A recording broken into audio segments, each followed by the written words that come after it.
Ai, eu tô sabendo que a treta da Michelle e o Flávio ainda tá gerando muita repercussão e muitas notícias, principalmente na internet. Mas eu li uma matéria da Veja de ontem que dizia, abre aspas, partida ganha. Sobre o notório barraco familiar entre Flávio e Michelle Bolsonaro, membros da campanha do Lula afirmaram que a estratégia, pelo menos por enquanto, é seguir jogando parado. A avaliação é que os adversários estão se degladiando e que o petista não precisa nem se mexer para ganhar com o novelão mexicano.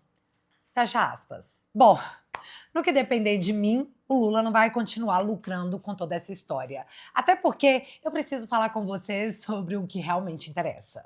Então, a gente assistiu de forma muito explícita o Gilmar Mendes praticamente pregando em suas entrevistas e até mesmo no julgamento lá na segunda turma do STF, uma nulidade processual no caso do Vorcaro. Pois é, ao que parece, eles estão chegando lá. Mas não é só isso. Vocês viram a treta com os novos sancionados pelos Estados Unidos, malvadão, por operarem para o PCC? Vocês viram que o diretor da Polícia Federal, indicado pelo Lula, Andrei Rodrigues, simplesmente achou uma boa ideia sair meio que em defesa dessa galera, negando que eles tivessem elos com a facção? Então, eu não sei se vocês viram, mas a real é que essa galera não estava apenas envolvida com o PCC, mas também envolvida com o esquema que está prestes a estourar na cara do Lula. E talvez, só talvez, por esse motivo, as pessoas estejam fazendo um esforço absurdo para fazer colar o deixa disso bem na nossa cara.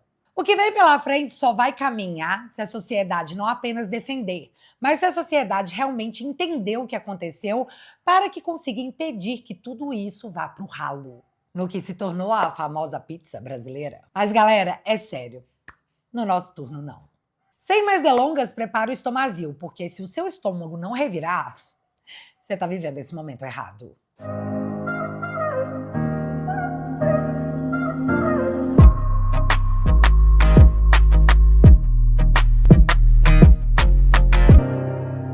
Tá, vamos falar do caso Vorcaro. Você já tá careca de saber que o Alexandre de Moraes assistiu a sua esposa assinar um contrato de 129 milhões com o cara, que ele conversou com o cara até momentos antes dele ser preso, que ele é acusado de ter ido interceder pelo Master junto ao Banco Central, que se encontrou com o presidente do BRB, hoje preso, na mansão do Vorcaro. Tá, isso tudo você já sabe, mas as tretas da direita e a Copa podem ter tirado esse assunto de circulação. Porém, caiu na internet o print da conversa entre a Viviane e o próprio Vorcaro, onde ela envia ao dono do Master o contrato final de 129 milhões. E ele responde perguntando se ela queria assinatura eletrônica ou assinatura física. E assim o assunto voltou à pauta. A título de esclarecimento, esse contato da Viviane diretamente com o Vorcaro mostra uma absoluta proximidade entre a família e o Vorcaro. Porque não foi um contato institucional, não foi via e-mail das empresas, foi de WhatsApp para WhatsApp.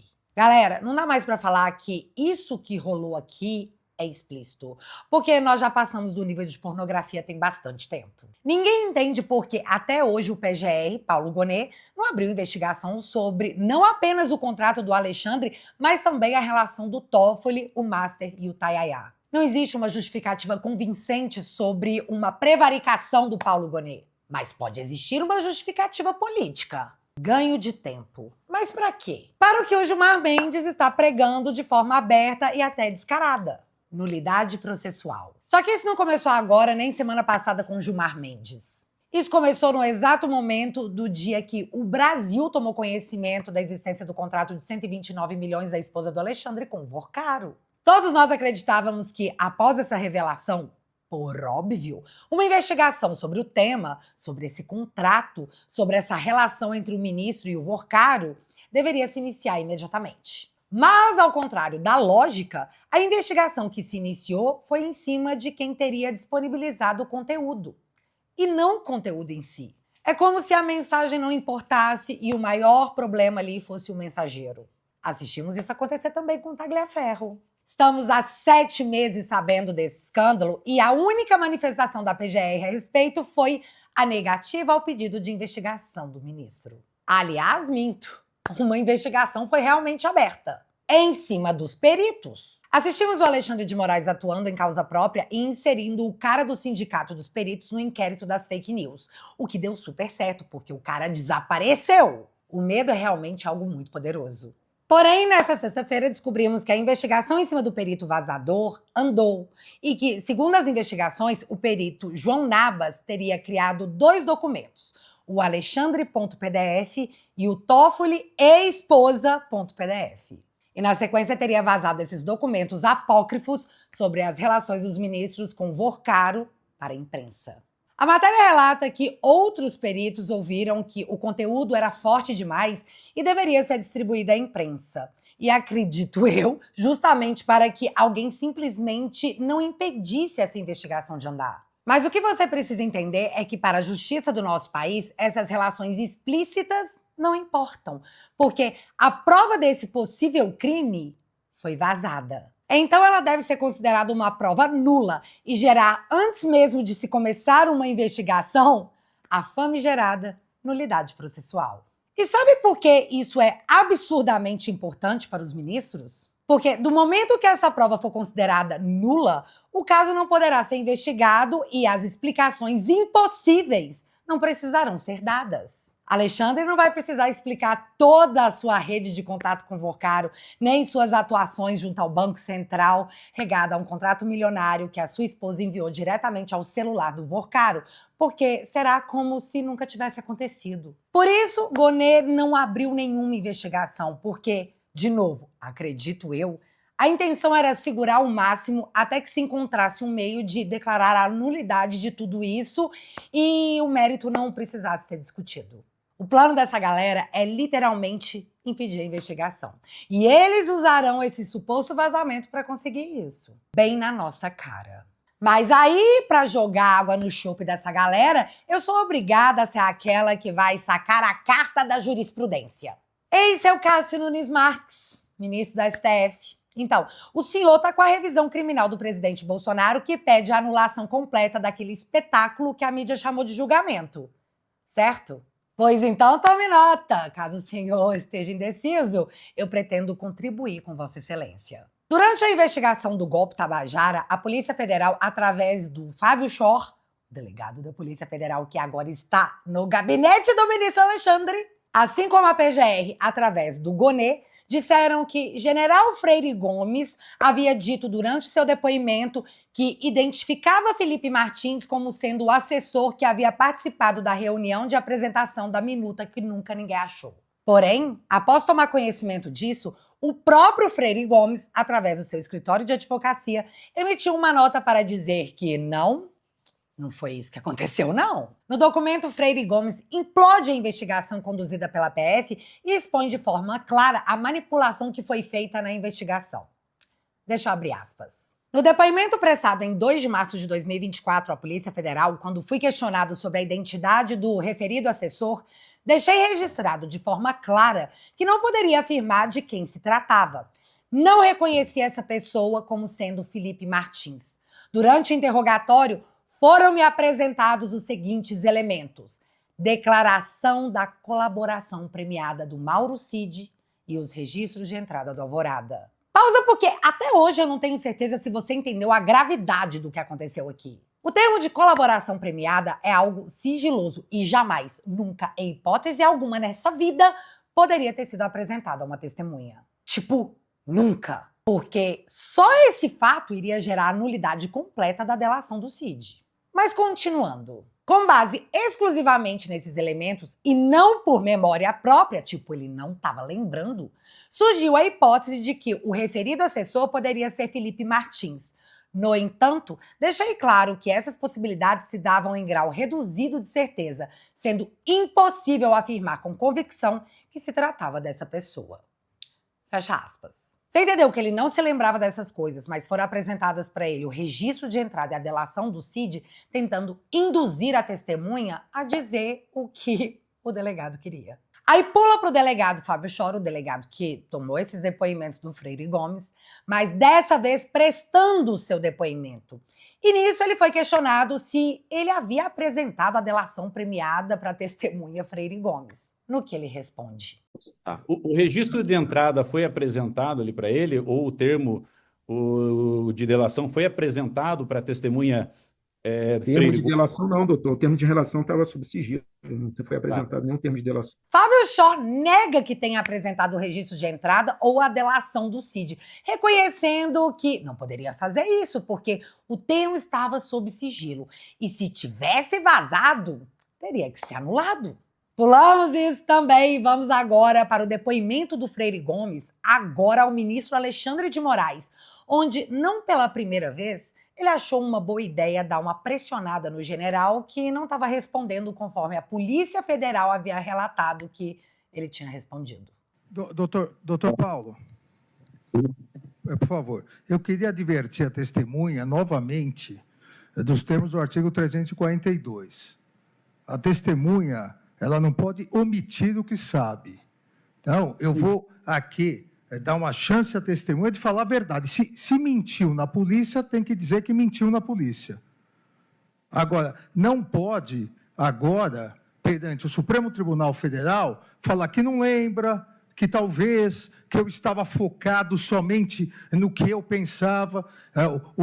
A testemunha é general do Exército, é uma pessoa que foi comandante do Exército, consequentemente, está preparado para lidar sobre tensão, tanto no interrogatório da polícia, no depoimento, quanto aqui.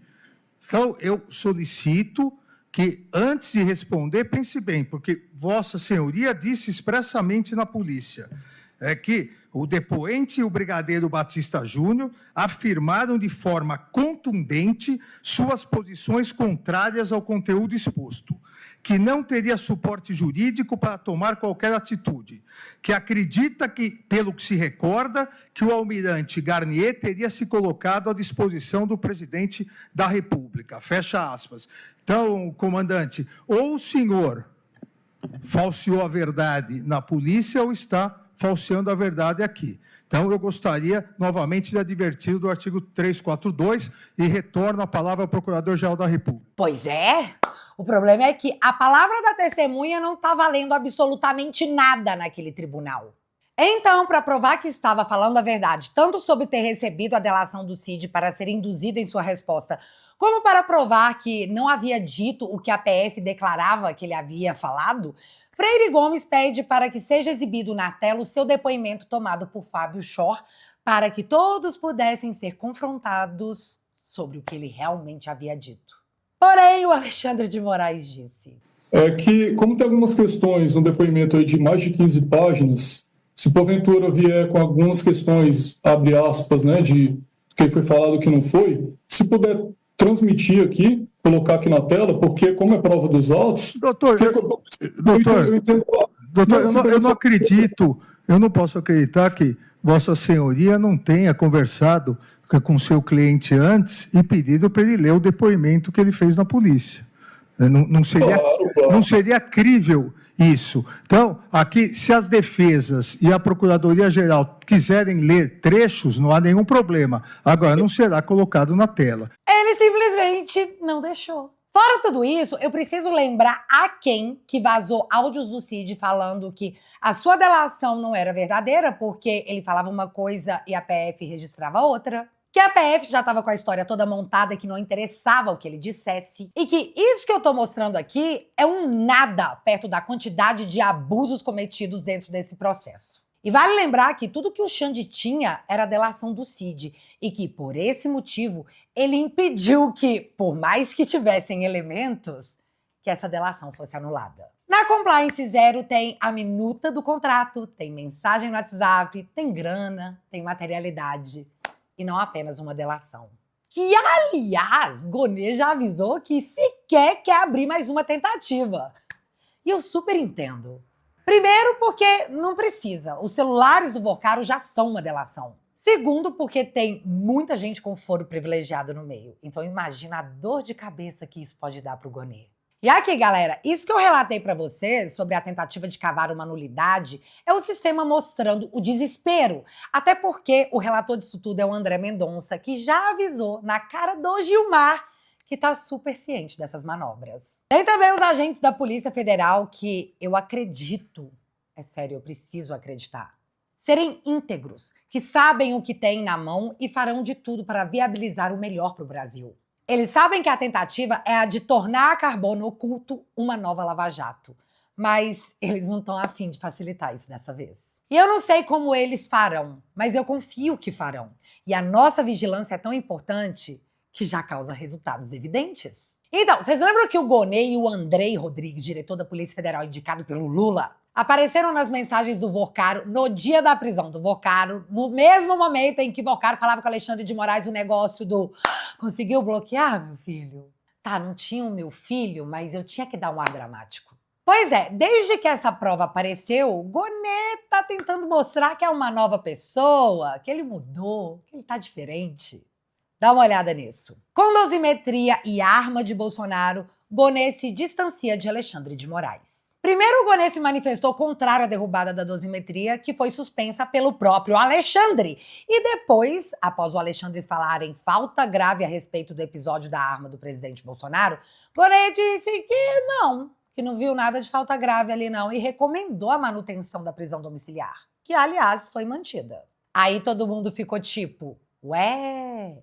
Mas deixa eu abrir aspas para uns trechos da matéria que fica bem mais legal, porque é tipo fofoca. Quem não gosta de uma fofoca? Autocrítica incentivada.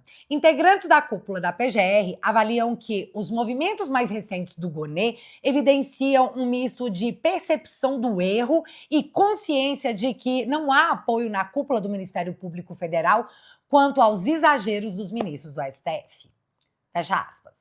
Na sequência, a matéria relata que o episódio do Gonê tomando uísque com Vorcaro pegou muito mal dentro da cúpula do Ministério Público, mas deu tempo de ouvir outras percepções sobre o caso. Abre aspas. Na avaliação de outro integrante da PGR, Gonê está tentando se desvencilhar da influência de Moraes, fator que quase impediu sua recondução ao cargo em novembro do ano passado, dada a grande rejeição do ministro entre os senadores.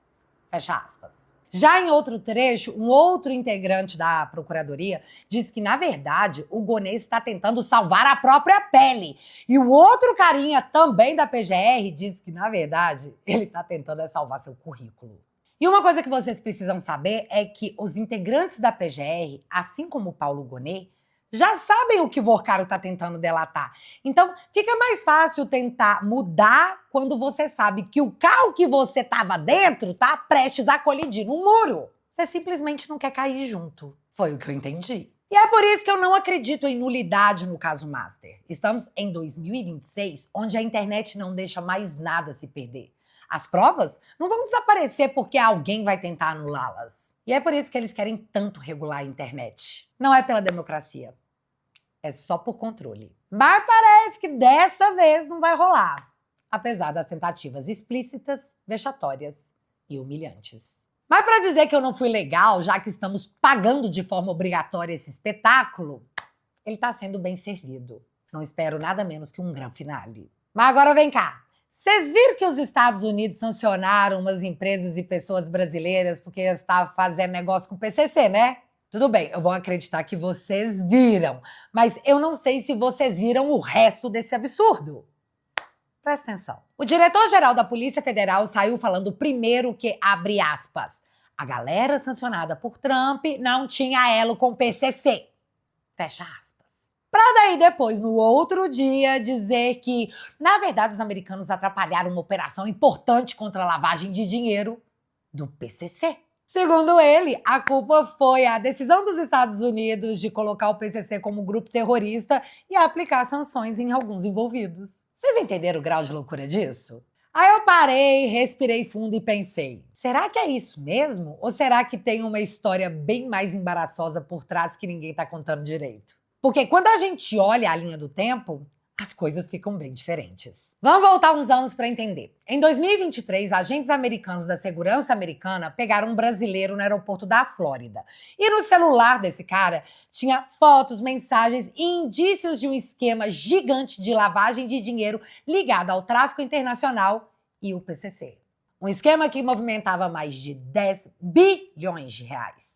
Os americanos então investigaram, descobriram tudo e repassaram essas informações para a polícia brasileira. Ou seja, o Brasil já sabia desse esquema desde 2023. Não foi surpresa. Foi informação que veio de fora, mas que caiu no colo das autoridades aqui no Brasil. Em 2024, o principal nome desse esquema era um cara chamado Vitor Shimada.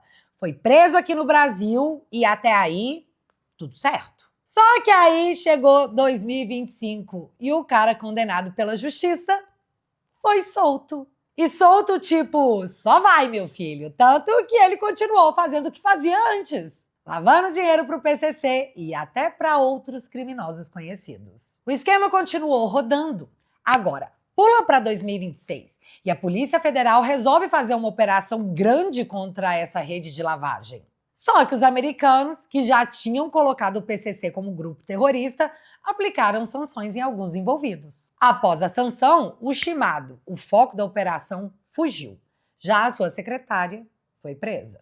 E aí o que o diretor da PF vai lá e fala? Que os americanos atrapalharam porque não avisaram antes. Que se não fosse a designação de terroristas, talvez essa operação tivesse dado certo. Gente, para um pouquinho e pense comigo. Os americanos descobriram esse esquema em 2023 e contaram para o Brasil. O Brasil prendeu o cara em 2024, condenou em 2025 e, na sequência, soltou. O cara que os americanos investigaram foi preso, condenado e solto. E, na sequência, continuou operando o esquema criminoso. 2 anos depois, os americanos sancionam esse cara e agora o diretor da Polícia Federal está falando que a culpa dele ter fugido é dos Estados Unidos, que não avisaram. Vocês entendem o quanto isso é ridículo? E mais, esse Shimada que foi solto pela nossa justiça para continuar operando, lavou mais de R$500 bilhão para o careca do INSS, que assaltou os aposentados. Lembra? E você também lembra que o Lulinha, filho do Lula, é suspeito de receber dinheiro desse mesmo careca do INSS? E você também lembra que a PF do diretor Andrei Rodrigues trocou o delegado que conduzia a investigação sobre o INSS? E você também lembra que essa ala da PF enviou um recado ao Mendonça informando que a investigação sobre o Lulinha não iria avançar antes das eleições? E por fim, você também lembra que o Andrei Rodrigues, diretor da PF, que também degustou o uísque com Vorcaro, só a título de lembrança mesmo, disse que, infelizmente, haviam aparecido indícios que envolveriam o Lulinha no esquema do INSS? Infelizmente. Mas é claro que a culpa é dos Estados Unidos. É claro. Dito tudo isso, Mendonça também é o relator desse caso. E, de novo, ele tá vendo absolutamente tudo. E nós também. Para encerrar os tópicos, o milionário Lula, porque ele é milionário, tá, galera? Teve a pachorra de me soltar isso aqui. Pobre não gosta de coisa boa.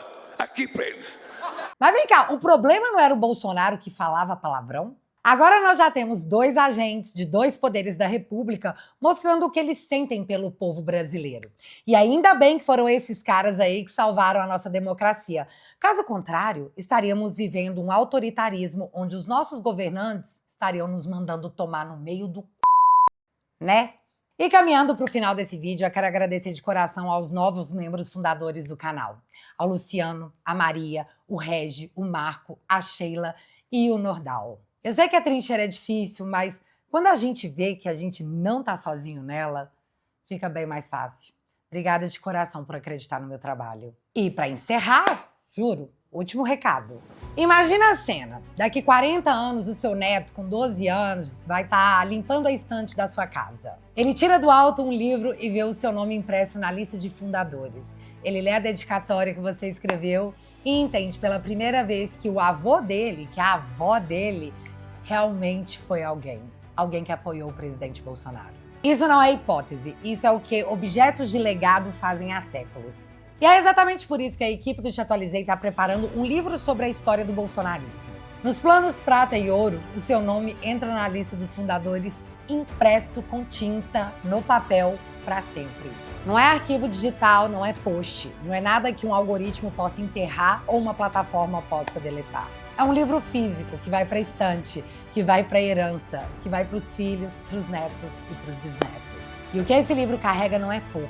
Ele conta a história de um povo que ousou acreditar em Deus, na pátria, na família e na liberdade, quando dizer isso em voz alta já era ato de coragem. Conta página por página a cronologia completa da ruptura que Bolsonaro causou no sistema. Conta as vitórias, as traições, as ruas tomadas, as urnas viradas e tudo que esse movimento representa para milhões de brasileiros. E conta com a nossa própria voz, antes que a esquerda escreva por nós. Antes que o tempo apague o que ainda está vivo na memória de milhões de brasileiros. Porque a verdade é dura. O Brasil esquece rápido. E o que não é registrado, some. Esse livro existe para que não suma. E o seu nome pode estar nele. Então, se você acha que esse projeto é importante, eu te convido a apoiar o nosso trabalho como membro fundador do Te Atualizei. Como membro fundador, prata ou ouro, você terá seu nome registrado no livro como apoiador desse projeto, um exemplar do livro entregue na sua casa no lançamento em dezembro, seu nome nos créditos dos próximos vídeos, acesso vitalício ao aplicativo Te Atualizei e a participação nas reuniões exclusivas do Elite, onde a gente pode trocar uma ideia. Se você acredita no nosso trabalho e deseja fazer parte desse momento histórico, acesse o site, porque lá você encontra todas as informações e poderá garantir a sua participação nesse registro que ficará para a história do Brasil. Vou deixar o link fixado no primeiro comentário e também no QR Code disponível aqui na tela. E desde já, muito obrigada. E se você ainda não é inscrito aqui no meu canal, meu amigo, se inscreve e deixa seu like, porque você já sabe, acontecendo alguma coisa de relevante ou irrelevante, a gente volta. Beijos, galera. Fui. Por muito tempo a gente esperou, viu o poder se fechar e calou. Mentira em rede se multiplicou e até pensar virou alvo e temor. Desumanizam pra impor, rótulo cola no opositor. Antes da lei vem o clamor e a vitrine cobre a dor.